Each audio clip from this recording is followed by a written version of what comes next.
आंचल तुम्हारा आशीष देता सदा से, आंचल में हमको रखना, आशीष देना सदा ही, आंचल तुम्हारा बाप और बेटे और उसके नाम से। प्यारे भाई और बहनों, आज के माँ मरियम के आदर के इस रोज़री दुआ में हम अलग अलग माँ मरियम के दर्शन के बारे में जानकारी हासिल करेंगे। आज हम सबसे पहले कलीसिया के ज़रिए पहचाना गया या ज़ाहिर किया गया इस महान संदेश के बारे में, दर्शन के बारे में जानकारी हासिल करते हैं जो मेक्सिको में हुआ था। माँ मरियम हमारी माँ है। माँ मरियम दुखियों की और सारे परेशान भाई बहनों की माँ है। जहाँ अत्याचार है वहाँ माँ मरियम मौजूद है, जहाँ परेशानी मुसीबत है वहाँ माँ मरियम मौजूद है, जहाँ दुख दर्द है वहाँ मौजूद है। 15वीं और 16वीं सदी में जब स्पेन के लोगों ने मेक्सिको में आक्रमण किया और मेक्सिको में लड़ाई चल रही थी, खासकर मेक्सिको के अपने लोगों के और स्पेन के लोगों के बीच में। और मेक्सिको में बहुत सारे ऐसे रिवाजें थी, जैसे जानवरों को बलि चढ़ाना, यहाँ तक इंसानों को बलि चढ़ाना, बच्चों को बलि चढ़ाने के बहुत सारे रिवाज थे। और इस हालत में जब अत्याचार है, जब लड़ाई है, जब युद्ध है, 16वीं सदी में कलीसिया में फूट पड़ती है मार्टिन लूथर के ज़रिए। और उस माहौल में 1531 में 1531 में माँ मरियम एक गरीब आदमी को जो मेक्सिको का रहने वाला था उसको दर्शन देती है। अचानक उसने अपने रास्ते में चर्च जा रहा था, दुआ करने जा रहा था और तालीम सीखने जा रहा था। उस वक़्त माँ मरियम उसे रोकती है और उससे बातें करती है और कहती है, मैं हमेशा कुंवारी हूँ, खुदा की माँ हूँ और जो पूरे दुनिया का खुदा है, आसमान का और ज़मीन का खुदा है और उसकी माँ हूँ और मैं आपकी मदद करने आई। और उसकी सूरत और उसकी शक्ल मेक्सिको के अपने लोगों के समान थी। उसके रंग और उसके कपड़े सारे मेक्सिको में आम औरतें जो पहनते हैं वैसे ही। और एक गर्भवती औरत के समान कपड़े उसने पहने थे और जिस कपड़े से उसने ओढ़ा था उसमें सारे तारे दिख रहे थे। और माँ मरियम ने उससे कहा कि मेरे संदेश को बिशप के पास ले जाओ, कहो यहाँ एक चर्च बनाना है, मेरे नाम पर एक चर्च बनाना है ताकि लोग यहाँ आ पाए, दुआ कर पाए। और वो गरीब आदमी अपने डर और शक के साथ बिशप साहब के पास गया और बिशप साहब ने उससे मुलाकात की पर उसकी बात पर ध्यान नहीं दी और उसने उसको वापस भेज दिया। कहा कि अगर वो जो औरत आपको दिखाई देती है, खुदा की माँ जो दिखाई देती है, अगर दोबारा दिखाई दे तो उससे कोई चिन्ह मांगना, वो चिन्ह मांगना तब देखा जाएगा। तो दूसरी बार जब माँ मरियम से मुलाकात करने की बारी आई तो युआन दिएगो, इस आदमी का नाम था युआन दिएगो, उसके चाचे की ताए की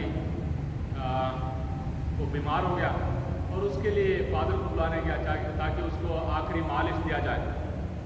तो रास्ते में जब उसको याद आया इस रास्ते से जाऊंगा तो माँ मरियम ज़रूर मुझे रोकेगी, तो अपना रास्ता बदल कर दूसरे रास्ते से भागने के लिए कोशिश की। तब भी माँ मरियम ने उसे रोका और कहा, क्यों परेशान हो, क्यों परेशान हो, ये संदेश बहुत ज़रूरी है। क्यों परेशान हो, मैं तुम्हारी माँ नहीं हूँ, मैं तुम्हें मदद नहीं करती हूँ, मैं तुम्हारे साथ नहीं हूँ, तुम अपने मेरे छत्र छाया में बच नहीं जाओगे, क्या परेशानी है। तो जब कहता है कि उनके रिश्तेदार की बीमारी के बारे में, माँ मरियम कहती है चिंता मत करो, मैं उसको चंगा कर दूँ, वो ठीक हो जाएगा, पर तुम मेरे इस संदेश को ले जाकर उधर बिशप साहब को कहो। और चिन्ह, जब चिन्ह की बारी आई तो माँ मरियम ने कहा इस पहाड़ के ऊपर जाओ, वहाँ जाकर फूल, गुलाब के फूल तोड़ के आओ। और दिसंबर के उस वक्त, जब ठंड के वक्त कभी फूल वहाँ नहीं पड़ते थे, और इसने माँ मरियम की बात मानकर उस पहाड़ पर जाकर बहुत सारे गुलाब के फूल दिखे और गुलाब के फूल इकट्ठे करके लाया और अपने कपड़े में लपेट कर सारे गुलाबों को लाया। तो माँ मरियम ने कहा इसको एक चिन्ह मानकर बिशप साहब को दो, क्योंकि साल के इस वक्त कभी गुलाब के फूल नहीं होते, पर मेरी ओर से एक चिन्ह है।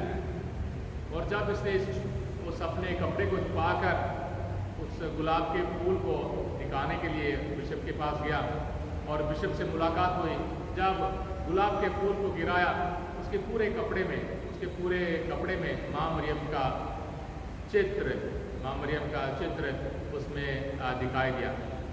और उस ज़माने में आम लोग, गरीब लोग ऐसे कपड़े पहनते थे जो 50-60 साल में सब खराब हो जाता है।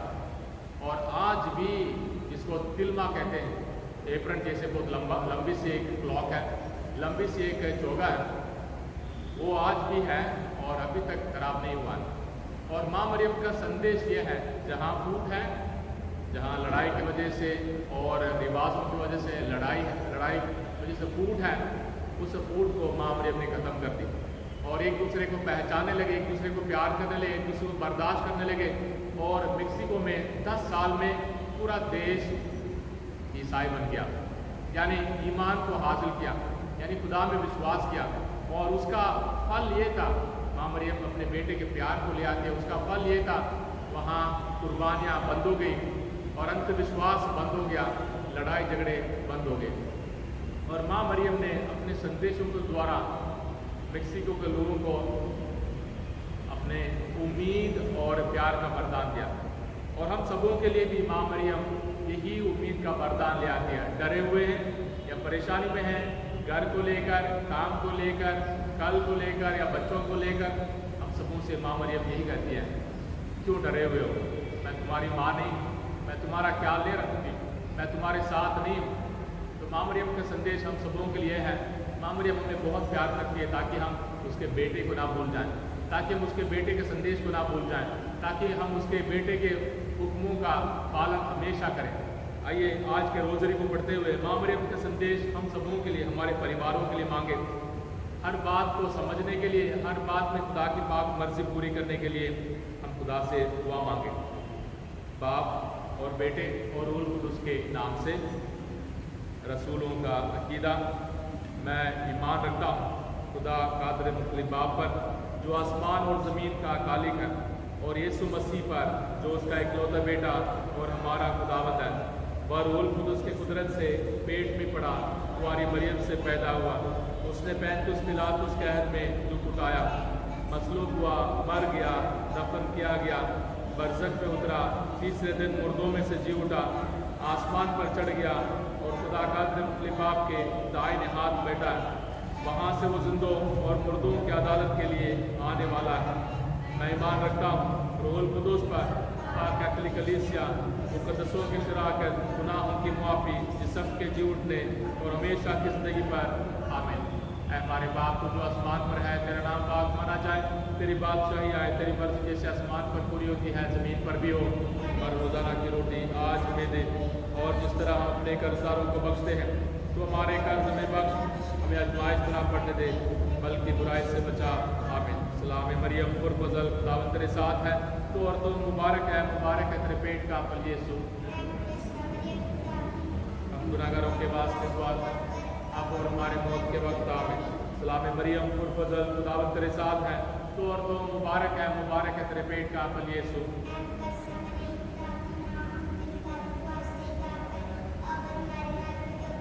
सलाम मरियम पुरफ़ज़ल, खुदावंद तेरे साथ है, तो और तो मुबारक है तेरे पेट का फल यीशु। और हमारे मौत के वक्त। जलाल बाप और बेटे और रूह कुद्दूस का हो। यीशु हमारे गुनाहों को बख्श दे, हमको दोज़ख की आग से बचा, सब लोगों को अपने पाक दिल की तरफ खींच ले। खास कर उन लोगों को जो तेरे रहमो करम के ज़्यादा मोहताज हैं। प्रकाश के 5 वेद, पहला वेद यीशु मसीह का बपतिस्मा। बपतिस्मा प्यारे भाई और बहनों, हमारे ईमान के ज़िंदगी में सफ़र में शुरुआत है। बपतिस्मा लेने से हमें नजात के लिए, इस सफ़र को शुरू करने के लिए ताकत मिल जाती है। हम खुदा के पवित्र आत्मा के मंदिर बन जाते हैं, हम कलीसिया के मेंबर बन जाते हैं। इस महान दुनिया के पूरे इस परिवार में हम खुदा के फजलों को ले आने के लिए तैयार हो जाते हैं। पर बपतिस्मा सब कुछ नहीं है, बपतिस्मा शुरुआत है। यानी हमने खुदा के प्यार को महसूस करना शुरू किया है, और खुदा के प्यार को महसूस करने में परेशानी आएगी, मुसीबतें आएगी, दुख दर्दों का सामना करना पड़ेगा, फैसले लेने पड़ेंगे, और हर एक बात पर खुदा के उस रास्ते में जाने के लिए हमें मौका मिलेगा। इसलिए बपतिस्मा के दौरान खुदा हम सबों को बुलाता है, तुम मेरे बेटे हो, बेटी हो, और मैं तुमसे बहुत खुश हूँ।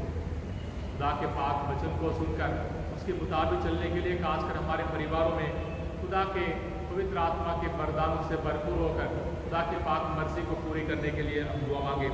हमारे परिवारों की दुआ मांगे, परिवारों के सारे ज़रूरतों के मतलबों के लिए दुआ मांगे, हमारे परिवारों में शांति और प्यार के लिए, सब्र के लिए, बर्दाश्त करने की शक्ति के लिए, और एक दूसरे को प्यार करने के लिए खुदा से ताकत और बरकत मांगे।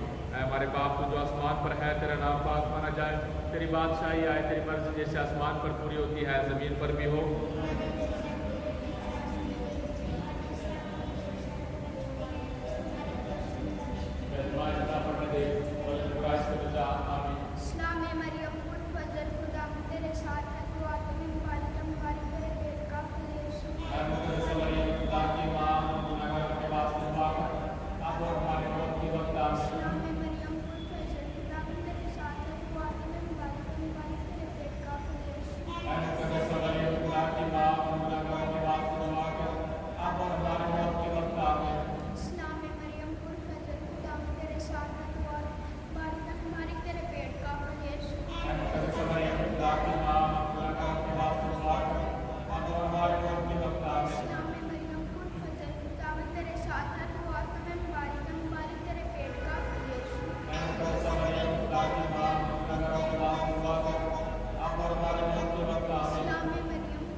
सब लोगों को अपने पाक दिल की तरफ खींच ले, खासकर उन लोगों को जो तेरे रहमो करम के ज़्यादा मोहताज हैं।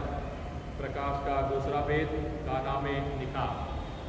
प्रभु यीशु मसीह के पहले चमत्कार के दौरान माँ मरियम मौजूद है, और इस चमत्कार को देखकर साफ साफ समझ सकते हैं माँ मरियम का किरदार, माँ मरियम का रोल क्या है हमारे ज़िंदगी में, हमारे मुक्ति के नजात के इस इतिहास में। माँ मरियम हमारे बारे में प्रभु यीशु मसीह को बताती है, और हमें प्रभु यीशु मसीह के बारे में बताती है। और हमारा भी आज यही जिम्मेदारी है, हमारे परिवारों में, भाई बहनों में, हम प्रभु यीशु मसीह के बारे में बताएं और प्रभु यीशु मसीह को अपने भाई बहनों के बारे में, परेशानी मुसीबत में पड़े हुए भाई बहनों के बारे में, हमारे ज़रूरतों के बारे में प्रभु यीशु मसीह को बताएं।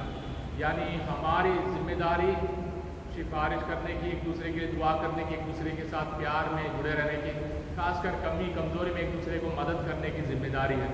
यही हमारे बपतिस्मा का सबसे बड़ी इज्जत वाली बात है। आइए हम प्यार में एक दूसरे के साथ बंधे रहें और इस बेद के दौरान सारे नौजवान भाई बहनों के लिए दुआ मांगे, क्योंकि शादी का साक्रमेंट आज, निकाह का साक्रमेंट आज बहुत बड़ी परेशानी में है। सब कोई अपनी मर्जी के, सब कोई अपने तौर तरीके के, दुनिया के तौर तरीके के का पैसा खर्च करने का और सब कुछ दिखावे का, रूहानी तब्दीली और ज़िंदगी में प्रभु को अपनाना, प्रभु की मर्जी पूरी करना बहुत कम लोगों में दिखाई देता है। आइए कलीसिया के तौर तरीके, कलीसिया के शिक्षा के ज़रिए सारे नौजवान भाई बहन प्यार पाएँ, असली प्यार, असली सच्चाई को हासिल करें और खुदा की मर्जी को जिम्मेदारी के समान, एक साक्रमेंट के समान हासिल करने के लिए और अपनी ज़िंदगी में कामयाबी और तरक्की करने के लिए खुदा से बरकत हासिल करें। आइए सारे नौजवान भाई बहनों के लिए, उनके सपनों के लिए, उनकी ज़रूरतों के लिए, उनकी उम्मीद और मेहनत के लिए, पढ़ाई और कामयाबी के लिए खुदा से दुआ मांगते हुए सब मिलकर दुआ करें। हमारे बाप जो आसमान पर है, तेरा नाम पाक माना जाए, तेरी बादशाही आए, तेरी मर्ज़ी जैसे आसमान पर पूरी होती है ज़मीन पर भी हो।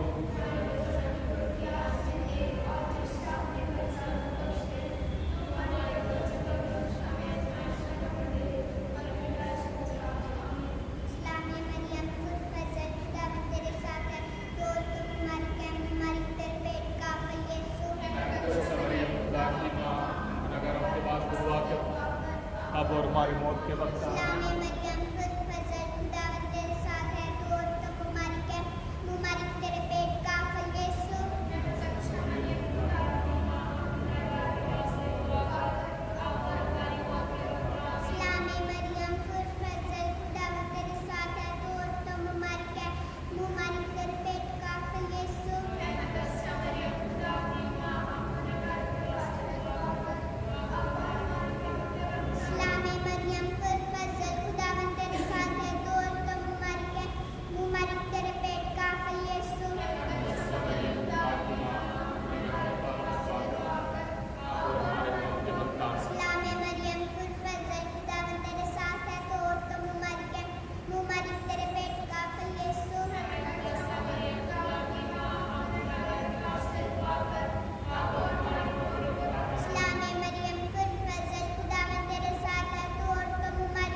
यीशु आसमान की बादशाही का ऐलान करते हैं। यीशु रिवाजों और ताकतों और दुनियावी तौर तरीके में फंसे हुए लोगों को आज़ादी का संदेश सुनाते हैं। सबसे पहला प्रचारक है, सबसे पहले प्रभु के, खुदा के उस प्यार के बारे में सुनाने वाले हैं। प्रभु ने अपनी ज़िंदगी में खुदा बाप के रहम के बारे में हमें प्रचार किया, हम सबों को खुश रहने के लिए सिखाया। ज़रूर खुदा ने कहा पश्चाताप करो क्योंकि स्वर्ग का राज निकट है। पश्चाताप करने का मतलब अपने गलत रास्ते, आदतें और जो भी हमारे कामकाज है जिसकी वजह से हम गुलाम बन गए हैं, दुखी हो गए हैं, उम्मीद के बिना जी रहे हैं और दुनिया के तौर तरीके में फंस गए हैं, चालों में फंस गए हैं, उन सबको छोड़कर ताकत के साथ, उम्मीद के साथ खुदा के ओर मोड़ना है। खुदा की ओर से मुड़ने से हमें खुशी मिलती है, प्यार मिलता है, माफ़ी मिलता है, हमें इज्जत मिलती है। दुनिया हम सबों को जात पात में, अमीर गरीब में हमें बांटती है। इसलिए खुदा की ओर मुड़ने का मतलब हमें खुश रहना, हमेशा खुश रहने का है। इसलिए खुदावंद यीशु मसीह हमें मुबारक रहने के लिए बुला रहे हैं। खुदावंद यीशु मसीह के उस प्रचार को सुने, आज भी हमारे लिए बहुत ज़रूरी है, क्योंकि दुनिया के हर गुलामी में फंसे हुए हम सबों के लिए, खासकर हमारे परिवारों के लिए, सारे ज़रूरतमंद भाई बहनों के लिए प्रभु के उस प्यार के संदेश की ज़रूरत है। इस बेद के दौरान प्यारे भाई और बहनों, हम कोरोना वायरस से पीड़ित सारे भाई बहनों के लिए दुआ मांगे, उनकी चंगाई के लिए दुआ मांगे और गरीब और लाचार और ज़रूरतमंद भाई बहनों के लिए खुदा के रहमत के लिए, खुदा के उस वरदान के लिए दुआ मांगे, ताकि खुदा की इज़्ज़त को महसूस करें, खुदा के प्यार को महसूस करें, कभी हार ना माने।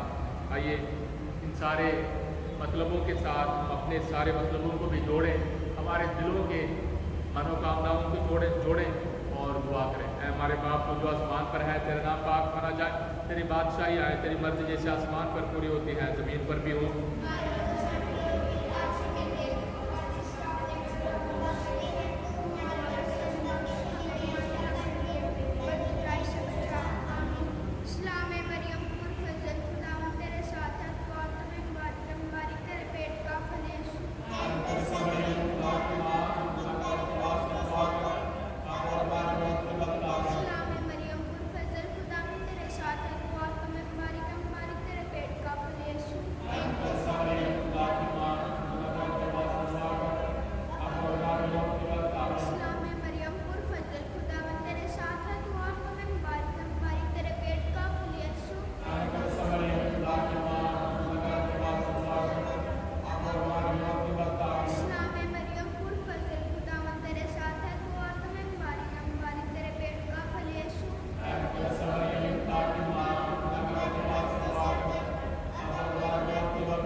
यीशु का रूपांतरण। यीशु अपने दुख, दर्द और मौत के लिए अपने चेलों को तैयार करते हुए उन्हें अपना असली रूप, खुदा के उस रूप को दिखाते हैं और खुदा की आवाज़, खुदा बाप की आवाज़ और एक बार सुनाई देती है कि मेरा प्यारा बेटा है, इसकी सुनो, मैं इससे बहुत खुश हूँ। और हमें भी अपनी असली रूप को पहचानना है, अपने असली रूप को जाहिर करना है, अपने असली रूप में विश्वास करना है। खुदा के शक्ल और सूरत में बनाए हुए हम सब खुदा के बच्चे होने के नाते हमारी इज़्ज़त खास है, बहुत स्पेशल है। इसलिए हमें अपने असली इज़्ज़त और पहचान पर हमें विश्वास करना है कि मैं भी खुदा का बेटा हूँ, खुदा की बेटी हूँ। जो भी आदतें हैं, जो भी कमी है, जो भी कमज़ोरी है, जो भी पाप है, जो भी आदतें हैं, सबको खुदा के हवाले करें और खुदा से कहें, प्रभु मुझे भी अपने असली रूप को पहचानने के लिए वरदान दे, ताकत दे। इस पेट के दौरान नशे और शराब और सारे बुरे आदतों में फंसे हुए उन सारे भाई बहनों के लिए दुआ करें जो विश्वास नहीं करते कि वे उन आदतों को छोड़ सकते हैं, और खुदा उन्हें चंगाई दे सकता है, खुदा उन्हें आज़ादी से दे सकता है। खुदा यीशु मसीह माँ मरियम की सिफारिश के ज़रिए, माँ मरियम के प्यार के ज़रिए उन सब को हर एक बुरे आदत से छुटकारा दे और उनके परिवारों को सचमुच प्यार और ताकत से भर दे। ऐ हमारे बाप तो जो आसमान पर है, तेरा नाम पाक माना जाए, तेरी बादशाही आए, तेरी मर्जी जैसे आसमान पर पूरी होती है ज़मीन पर भी हो।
प्रकाश का पांचवा वेद पाक शराकत की स्थापना।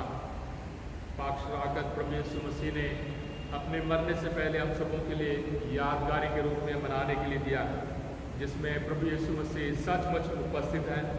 पाक शराकत के इतने सारे चमत्कार हैं दुनिया भर में, जहाँ रोटी प्रभु के बदन और खून में बदल जाती है, और प्रभु यीशु मसीह ने इसके ज़रिए हम सबों को अपनी मौजूदगी देने की कृपा की, हम पर रहम की, और हम पापी हैं, हम सबों को अपने दिल में स्वीकार करने के लिए हम सबों को ये निशान के रूप में जोड़ा है।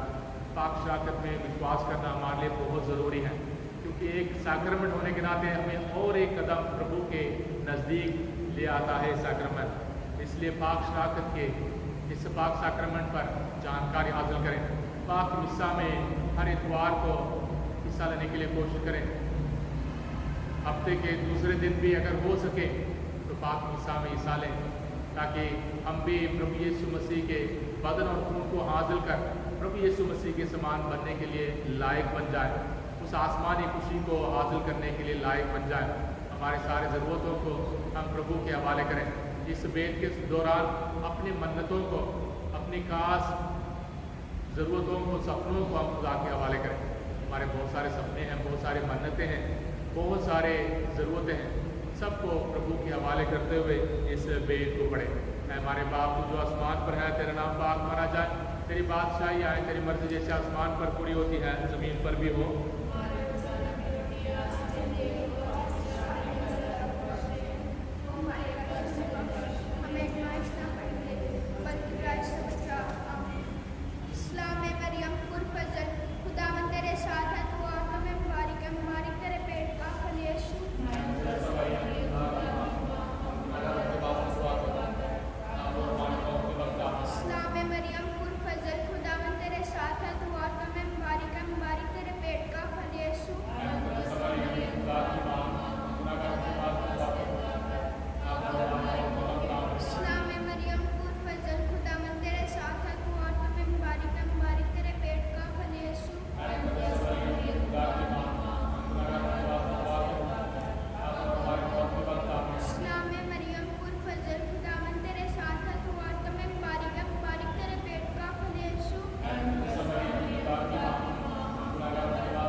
तेरे आगे चिल्लाते हैं और इस आंसुओं के बादी में रोते और मातम करते हुए तेरे सामने आग खींचते हैं। बस हमारी वकीला अपनी रहमत की नज़रें हमारी तरफ फेर और हमारे इस हिला बकने के बाद हमको अपने पेट का मुबारक फजीलतों में दिखला। ए रहम दिल, ए मेहरबान, ए श्रीनी कुआरी मरियम, ए खुदा की पाक माँ, हमारे वास्ते दुआ कर। हम दुआ करें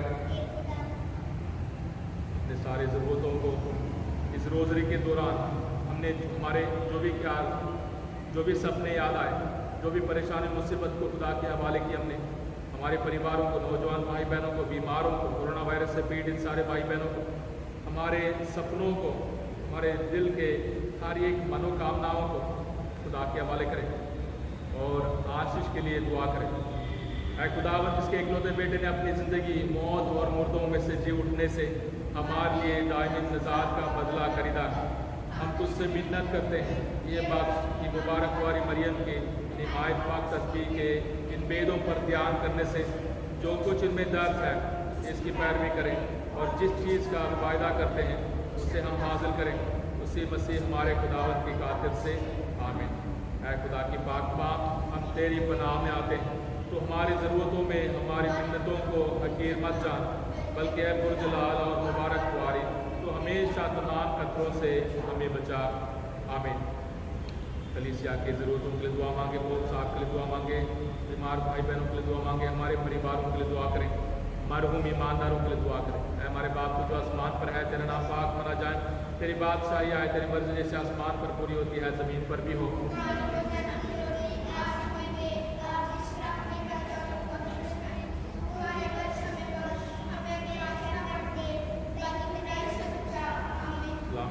गुरबजल खुदावन तेरे साथ है तो औरतों मुबारक है तेरे पेट का फल यीशु।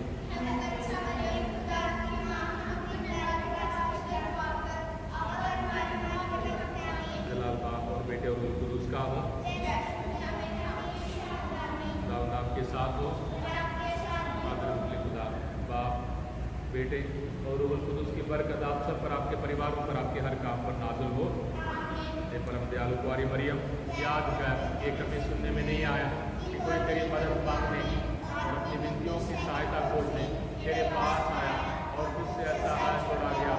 हे कुंवारियों की कुंवारी, मेरी माँ, इसी आश्रय से ही मैं तेरे पास दौड़ आता हूँ और पापी के रूप में तेरे सामने खड़ा हूँ।